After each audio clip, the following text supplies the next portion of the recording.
इसमें आज हम लोग पढ़ने वाले हैं क्लास 5 का साइंस का पहला चैप्टर। तो शुरू करते हैं। हाँ, तो देखो इस चैप्टर में हमको क्या क्या पढ़ना है। तो इस चैप्टर में पढ़ना हमको रिप्रोडक्शन इन प्लांट, यानी प्लांट में रिप्रोडक्शन कैसे होता है। पहले रिप्रोडक्शन के बारे में जानते हैं क्या है रिप्रोडक्शन क्या है। तो रिप्रोडक्शन है एक प्रोसेस जिसके थ्रू कोई भी स्पेसीज, कोई भी ऑर्गेनिज्म जो है अपने जैसे नए ऑर्गेनिज्म को जन्म देता है। यानी ये क्या हो गया, the process of producing new organism of their own type. अपने जैसे नए जीव को जन्म देने के प्रोसेस को हम रिप्रोडक्शन बोलते हैं। तो इस चैप्टर में हम लोग क्या क्या पढ़ने वाले हैं। तो इस चैप्टर में हम लोग पढ़ेंगे different ways through which plant reproduce, मतलब कौन कौन से तरीके से प्लांट रिप्रोड्यूस कर सकता है। तो यहाँ पे हम लोग उसको पढ़ेंगे। फिर उसके बाद दूसरा टॉपिक हम लोग पढ़ेंगे condition required for seed germination, यानी सीड जो है, बीज जो है, कैसे जर्मिनेट होकर के एक नए पौधे में कन्वर्ट होता है और उसके लिए कंडीशन क्या क्या होता है।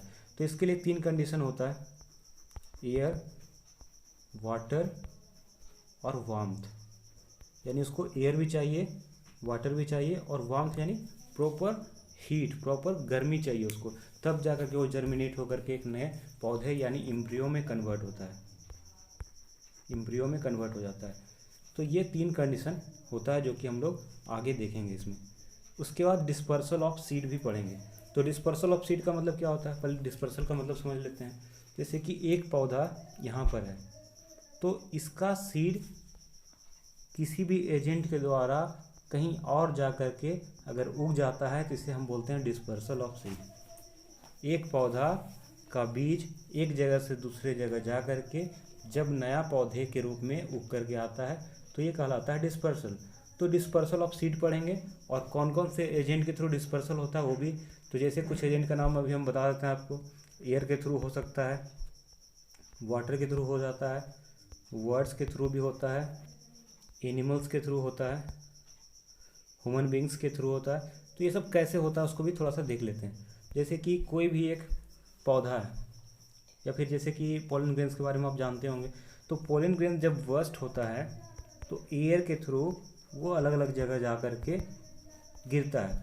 तो जब वो पोलन ग्रेन्स कहीं और जा कर के गिरेगा तो उसके कारण सीड जो है डिस्पर्स हो जाता है।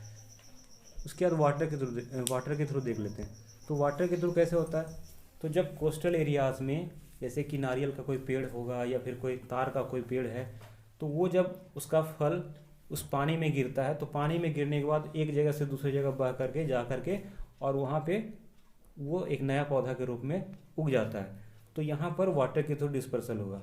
कई बार देखे होंगे कि जानवर के पूँछ में या फिर आदमी के शरीर में कुछ झाड़ीदार या फिर कटीली बीज जो है वो सट करके चले जाते हैं और उसे हम जब उखाड़ करके वहाँ पे फेंकते हैं तो उसके कारण वहाँ पे नया पौधा उग जाता है। तो ये सब हम पढ़ेंगे इसमें डिस्पर्सल ऑफ सीड में। फिर अगला टॉपिक है क्रॉप्स एंड एग्रीकल्चर। तो क्रॉप्स के बारे में पढ़ेंगे, कितने तरह के क्रॉप्स होते हैं, जैसे कि खरीफ, रबी और जायद, ये सब पढ़ेंगे। फिर उसके बाद एग्रीकल्चर के बारे में पढ़ेंगे। तो ये सारा इस चैप्टर का कंटेंट है। तो हम लोग पार्ट बाय पार्ट इसमें कवर करने वाले हैं। तो इसका इंट्रोडक्शन देखते हैं पहले। तो पहले हम प्लांट के बारे में थोड़ा सा जान लेते हैं, प्लांट क्यों ज़रूरी है। तो जितने भी एनिमल्स हैं या फिर जो भी अदर लिविंग थिंग्स हैं वो सारा का सारा प्लांट पे निर्भर होता है, डायरेक्टली और इनडायरेक्टली। तो हम लोग देखते हैं लाइन बाय लाइन एक्सप्लेन करके क्या होता है इसमें। तो plant are the key to the life on the earth, यानी पृथ्वी पे जितने भी जीवन स्थित हैं उसका मूल आधार प्लांट है। All living things depends on plant directly और इनडायरेक्टली फॉर देयर फूड। तो जितने भी लिविंग थिंग्स हैं अर्थ पे वो या तो डायरेक्टली प्लांट पे निर्भर होंगे या फिर इनडायरेक्टली प्लांट पे निर्भर रहते हैं। जैसे कि एग्जांपल देखते हैं, अगर यहाँ पे हम बकरी की बात कर लें, गोट, तो गोट जो है वो डायरेक्टली प्लांट को कंज्यूम करता है। उसके बाद लायन की बात कर लें तो लायन डायरेक्ट प्लांट को कंज्यूम नहीं करता, डायरेक्ट प्लांट को नहीं कंज्यूम करता, बल्कि गोट जो है प्लांट को कंज्यूम किया और गोट को कंज्यूम कर लिया लायन। तो इनडायरेक्टली हम क्या बोल सकते हैं कि अगर प्लांट नहीं होगा तो गोट नहीं होगा, और अगर गोट नहीं होगा तो लायन नहीं होगा। मतलब कहने का मतलब ये एक एग्जाम्पल है। ये कोई ज़रूरी नहीं है कि गोट को ही खाएगा, कोई भी जानवर को खा सकता है, लेकिन ये एक एग्जाम्पल है जिसमें कि लायन इनडायरेक्टली प्लांट पे निर्भर है। Plant also give us many other useful things. तो प्लांट से हमें बहुत तरह के ज़रूरी चीज़ मिलते हैं, जैसे कि फूड, शेल्टर, मेडिसिन्स और भी कई चीज़। तो most important of all, they provide us with oxygen that an living organism need to breathe. और सबसे ज़रूरी, इनमें से सबसे ज़रूरी क्या है, तो वो है ऑक्सीजन। जितने भी लिविंग बींग्स हैं सभी को ऑक्सीजन चाहिए, और हम लोग बदले में कार्बन डाइऑक्साइड देते हैं। तो प्लांट जो है कार्बन डाइऑक्साइड को ले करके और हमें ऑक्सीजन प्रोवाइड करता है। तो कार्बन डाइऑक्साइड लेता है और ऑक्सीजन प्रोवाइड करता है। तो इस तरह से हम बोल सकते हैं कि सबसे इंपॉर्टेंट प्रोडक्ट में से एक है oxygen. What makes plant increase in number. तो इस पर पूछा जा रहा है कि प्लांट बढ़ने का क्या तरीका है, कैसे वो बढ़ जाता है। तो it is the process of reproduction, यानी यह एक प्रोसेस है जिसको हम रिप्रोडक्शन बोलते हैं, और इसी प्रोसेस के थ्रू प्लांट इंक्रीज हो जाता है। जब प्लांट इतना ज़रूरी है तो उसे इंक्रीज करने के लिए ज़रूरी प्रोसेस को हम लोग को कैरी करना पड़ेगा, या फिर समझिए कि वो कैसे इंक्रीज करता है उसके बारे में जानना पड़ेगा, क्योंकि उसके लिए हमें प्रॉपर कंडीशन को भी प्रोवाइड करना ज़रूरी है। तो रिप्रोडक्शन के थ्रू ये अपने आप को बढ़ा सकता है। Reproduction is the process through which living things produce more of their kind. तो यहाँ पे डिफिनेशन दिया गया है रिप्रोडक्शन का, ये क्या है, ये एक प्रोसेस है जिसके थ्रू कोई भी लिविंग थिंग्स अपने जैसे नए स्पेसीज को बढ़ा सकता है। Plant mainly reproduce through 2 ways. यहाँ पे इसका 2 तरीका बताया गया। पहला हो गया through seeds and through other parts of parent plant, यानी प्लांट को प्रोड्यूस करने का 2 ही तरीका है। पहला हो गया उसके खुद के सीड से, और दूसरा हो गया उसके अदर पार्ट से। तो इस अदर पार्ट्स से जब वो प्रोड्यूस करता है तो इसी को हम बोलते हैं वेजिटेटिव प्रोपेगेशन, जो कि हम लोग आगे पढ़ेंगे। तो पहला जो है रिप्रोडक्शन थ्रू सीड्स, उसको देखते हैं।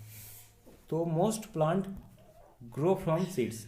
ए plant produces many seeds but all these seeds do not grow into new plant.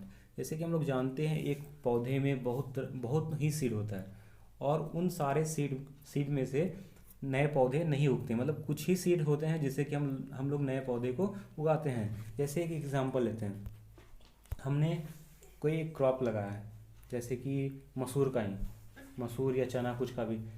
तो सपोज 5 kg इसका सीड को हम यूज किए किसी भी खेत में लगाने के लिए। तो 5 kg के बदले अगर हमें मिलता है 50 kg, तो ये 50 kg में से 50 kg को हम नहीं लगाते, बल्कि इसका 5 से 10 kg को ही लगाते हैं। बाकी सीड्स को हम लोग अपने अदर पर्पस में यूज करते हैं, जैसे कि खाने के लिए। तो यही बोला गया कि जितने भी सीड्स होते हैं इस पौधे के, वो सारा का सारा नए पौधे में नहीं उगता, बल्कि कुछ बर्ड के द्वारा, कुछ एनिमल्स के द्वारा और कुछ ह्यूमन बींग्स के द्वारा खा लिए जाते हैं। और बाकी जो बचते हैं वो रेन या एक्सट्रीम हीट के कारण ख़त्म हो जाते हैं, जैसे कि बारिश हो गया, असमय बारिश, या फिर बहुत अत्यधिक गर्मी, तो उसके कारण भी इसके बीज जो हैं नष्ट हो जाते हैं। Some seeds are not able to develop into plant due to insufficient air, moisture और sunlight, and some are immature.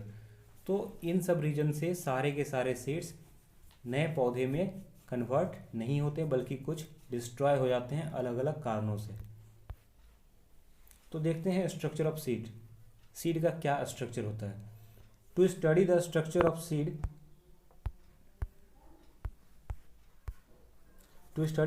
Of seed soak a bean seed for few hours. तो अगर आपको पढ़ना है इसके बारे में तो क्या करना है, चना का या मटर का या फिर बीन का सीड को पानी में रख देना है। It will swell up and will be easy to open. तो क्या होता है, वो कुछ देर में, कुछ घंटों के बाद वो फूल जाएगा और उसे हम आसानी से 2 टुकड़े में बांट सकते हैं। The outer hard cover of seed that had swelled up is called seed coat. तो बाहर का जो छिलका होता है चने का या फिर मटर का उसे हम लोग बोलते हैं seed coat. The seed coat protect it until the condition are favourable for its germination.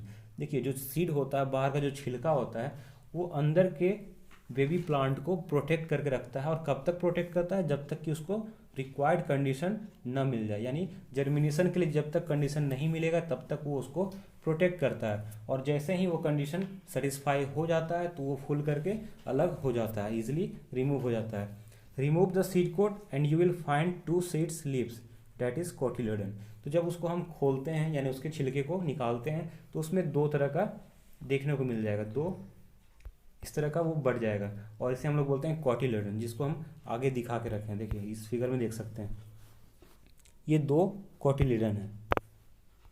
जब ये जर्मिनेट हो जाएगा तो इसको हम जब निकालेंगे तो ये 2 कोटिलेडन में कन्वर्ट हो जाएगा। The seed carries an embryo baby plant inside that contain basic part. तो सीड कोड के अंदर जो होता है वो एम्ब्रियो होता है, यानी बेबी प्लांट होता है, जिसके अंदर सारे कुछ मौजूद रहते हैं, जैसे कि स्मॉल शूट, रूट और जितने भी चीज़ उसको जरूरी होता है बेबी प्लांट में कन्वर्ट होने के लिए, उसका सारा चीज़ मौजूद रहता है। और जैसे ही उसको जर्मिनेशन का सारा रिक्वायर्ड कंडीशन फुलफिल होता है, वैसे ही वो एक नए पौधे में कन्वर्ट हो जाता है। Seed like peas, gram, beans have 2 seeds और कोटिलेडन। तो इस तरह के सीड जैसे कि हो गए मटर, चना या बीन्स, इसके पास 2 सीड्स होते हैं जिसको हम लोग कोटिलेडन बोलते हैं। तो जिसके पास 2 कोटिलेडन होंगे उसे बोलेंगे डाइकोट प्लांट, और जिसके पास 1 होगा उसे बोलेंगे मोनोकोट। जैसे कि मेज हो गया, वीट हो गया, ये सब क्या है, मोनोकोट है, और यहाँ पे पीस, ग्राम, बीन ये सब डाइकोट। इसका स्ट्रक्चर देखिए, जब हम इसको जर्मिनेशन होने के बाद जब इसको निकालते हैं तो इसका जो बाहर वाला कवरिंग था उसे हम सीड कोट बोलते हैं। उसके बाद इसके अंदर जब कुछ दिन में देखेंगे तो ऑब्जर्व करने के बाद दिखेगा कि ये बेबी सूट यहाँ से डेवलप हो रहा है। तो ये हो गया बेबी सूट, इसको हम लोग प्लूमेल भी बोलते हैं या फिर रेडिकल बोलते हैं। और ये जो दोनों है वो हो गया कोटिलेडन। तो ये था स्ट्रक्चर ऑफ बीन सीड, ये बीन सीड का है। उसी तरह से चना का भी दिखता है और मटर का भी हम देख सकते हैं। वीडियो शुरू करने से पहले आपसे एक रिक्वेस्ट है कि वीडियो को शुरू से लेकर के अंतिम तक देखें। तो चलिए अब वीडियो को शुरू करते हैं।